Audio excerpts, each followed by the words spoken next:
Pernah nggak sih kalian ngerasa ada yang aneh waktu seseorang kayaknya lagi merendah, tapi kok entah kenapa kita yang dengar malah jadi nggak nyaman? Nah, hari ini kita bakal bongkar rahasia di balik fenomena itu. Kita akan menyelami dunia yang seringkali bikin kita mengerutkan dahi, sebuah seni pertunjukan sosial yang super halus, kerendahan hati palsu, atau kalau kata orang-orang, seni merendah untuk meroket. Kalimat kayak gini pasti udah sering denger kan? Coba deh kita resapi lagi. Di permukaan, ini kedengarannya kayak keluhan ya, curhat gitu, betapa lelahnya dia. Tapi coba, gali lebih dalam. Di baliknya itu ada pesan tersembunyi yang mau dia sampaikan. Lihat nih, betapa pentingnya gue, betapa nggak tergantikannya gue di kantor ini. Ini tuh keluhan yang dibungkus rapi dengan kebanggaan. Tepat sekali, ini bukan cuma omongan asal ceplos. Ini adalah sebuah pertunjukan yang naskahnya tuh udah dipikirin matang-matang. Coba bayangin aja seorang aktor di atas panggung. Setiap kata yang diucapin, setiap jeda napas, setiap ekspresi wajah, semuanya itu udah diatur buat menciptakan efek tertentu ke penontonnya, yaitu kita. Tujuannya, manajemen kesan. Sebuah upaya buat memoles citra diri biar kelihatan hebat, tapi dengan cara yang seolah-olah nggak sengaja. Oke, mari kita pahami dulu permainannya. Gini, sebagai manusia, kita tuh punya dilema sosial yang unik banget. Di satu sisi, kita pengen dong prestasi kita diakui, wajar, itu manusiawi. Tapi di sisi lain, kalau kita pamer terang-terangan, langsung deh kita dicap sombong. Nah, buat ngakalin dilema ini, lahirlah kerendahan hati palsu. Bayangin kamu baru aja menang lomba lari. Kamu pengen banget kasih tahu semua orang, tapi takut dianggap arogan. Jadi daripada bilang, "Wih, aku menang," kamu mungkin bakal bilang, "Aduh, kakiku pegel banget abis lari tadi. Untung aja bisa nyampe garis finish duluan." Nah, itu dia jembatan cerdas yang kita omongin. Nah, yang paling menarik di sini adalah betapa bedanya akar dari keduanya. Kerendahan hati yang asli itu datangnya dari dalam diri. Dari kesadaran penuh kita siapa, apa kelebihan dan kekurangan kita. Tujuannya tulus, mau terhubung sama orang lain secara jujur. Sebaliknya, yang palsu itu datangnya dari luar, dari rasa haus yang gak ada habisnya akan pujian dan pengakuan orang.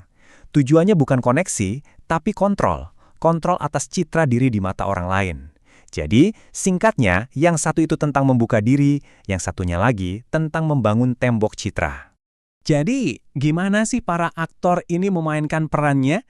Ternyata ada semacam buku panduannya loh. Ada jurus-jurus yang umum banget dipakai. Yuk, kita lihat beberapa gerakan paling klasik dalam permainan pamer terselubung ini. Nah, ini dia 6 jurus andalannya. Mulai dari yang paling sering kita temui kayak pamer yang dibungkus keluhan, sampai yang lebih halus lagi kayak sanjungan berlebihan. Sekarang, kita lihat 3 contoh paling umum dari jurus-jurus ini, biar kebayang gimana cara kerjanya di dunia nyata. Yuk kita bedah satu persatu. Pertama, melelahkan naik first class. Ini adalah cara buat pamer gaya hidup mewah tanpa kelihatan sombong, dengan bungkus keluhan kecil yang sebenarnya nggak relevan. Tujuannya ada 2, dapat simpati atas penderitaannya, sekaligus bikin kita kagum sama statusnya. Cerdas kan? Kedua, aku merasa gemuk. Ini bukan pertanyaan, ini umpan. Ini adalah manipulasi emosional yang halus, yang maksa orang lain buat ngasih penegasan yang sebenarnya dia idam-idamkan. Dia nggak nyari kebenaran, dia nyari pujian. Dan yang terakhir, jawaban legendaris pas wawancara kerja. Dengan bilang kelemahanku adalah perfeksionis, seseorang itu sebenarnya lagi nolak buat jujur. Dia pengen kelihatan hebat bahkan pas bahas kekurangan. Mengubah pertanyaan soal kelemahan jadi kesempatan lain buat pamerin etos kerjanya. Oke, sekarang kita sampai di bagian yang paling menarik. Walaupun strategi ini populer banget dan banyak yang ngira ini cara cerdas buat ngelola citra, riset justru nunjukin sebuah paradoks besar. Ternyata, pamer terselubung adalah strategi yang secara unik gagal total. Beneran, gagal. Lihat aja data ini. Gila kan? Waktu ditanya soal kelemahan, 77% kandidat milih jawaban yang nggak tulus. Coba bayangin, 3 dari 4 orang milih strategi yang justru bikin mereka kelihatan lebih buruk di mata perekrut.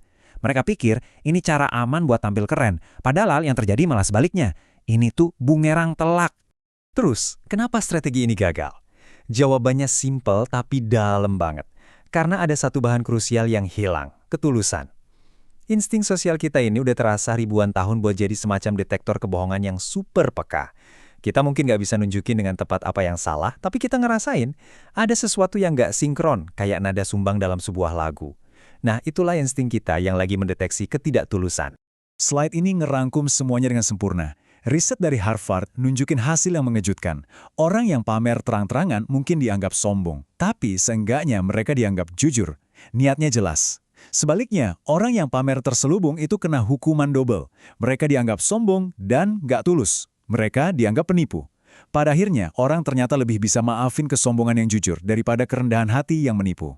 Tapi tunggu dulu.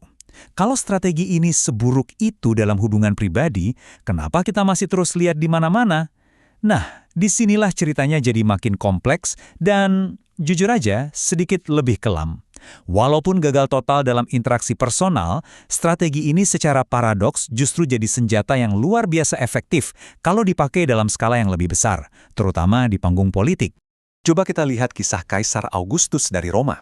Dia ini masternya. Setelah pamannya, Julius Caesar, dibunuh karena terlalu pamer kekuasaan, Augustus belajar satu hal penting. Jangan pernah kelihatan menginginkan kekuasaan. Bayangin suasananya saat itu. Rakyat Roma yang masih trauma sama tirani, ngelihat seorang pemimpin yang nolak mahkota, yang melebur patung dirinya sendiri. Mereka melihat kerendahan hati. Tapi, di balik layar, Agustus dengan cermat narik semua tali kekuasaan. Ngontrol tentara, nguasain keuangan, pertunjukan di depan publik itu cuma kedok buat realitas di belakang panggung. Jadi inilah poin kuncinya. Dalam skala makro, pertunjukan kerendahan hati yang dilembagakan ini sangat efektif. Kenapa? Karena ini menetralkan oposisi. Susah banget kan mau nyerang seseorang yang tampil begitu sederhana dan berdedikasi buat rakyat, meskipun pada kenyataannya mereka lagi membangun kekuasaan absolut. Ini adalah topeng yang sempurna. Oke, setelah kita melihat permainan sosial dan politiknya, sekarang saatnya kita tanya ke diri kita sendiri, apa sih yang sebenarnya terjadi di dalam diri kita waktu kita memilih kepalsuan daripada keaslian? Kita harus gali lebih dalam lagi, sampai ke inti filosofis dan spiritual dari fenomena ini. Dalam tradisi spiritual Islam, fenomena ini dikenal sebagai riya.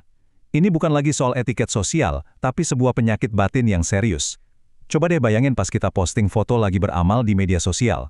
Pertanyaannya, niat kita murni buat menginspirasi, atau ada sedikit bagian dari diri kita yang berharap orang lain bakal komentar, "Wah, kamu baik sekali."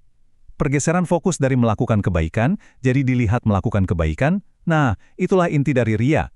Kita secara nggak sadar udah menggeser kiblat kita, dari Tuhan jadi tepuk tangan manusia. Kutipan ini, jujur deh, kayak nampar kita. Coba bayangin betapa paniknya kita pas kehilangan dompet atau handphone. Kita bakal cari mati-matian kan? Tapi ironisnya, kita dengan gampangnya kehilangan diri kita yang asli. Cuma demi sebuah topeng yang kita harap bakal disukai orang lain. Kerendahan hati palsu itu salah satu cara kita kehilangan diri kita. Kita menukar jati diri yang otentik dengan segala keunikan dan kekurangannya demi sebuah citra buatan. Dan itu, seperti kata kutipan ini, adalah sebuah tragedi. Dan ini membawa kita pada pertanyaan penutup yang paling penting. Di tengah lautan media sosial, filter, dan tekanan tanpa henti buat nampilin versi terbaik dari diri kita, gimana caranya kita buat tetap terhubung dengan diri kita yang otentik? Ini adalah pertanyaan yang mungkin nggak punya jawaban gampang, tapi sangat layak untuk kita renungkan bersama. Terima kasih sudah menyimak kupasan kali ini.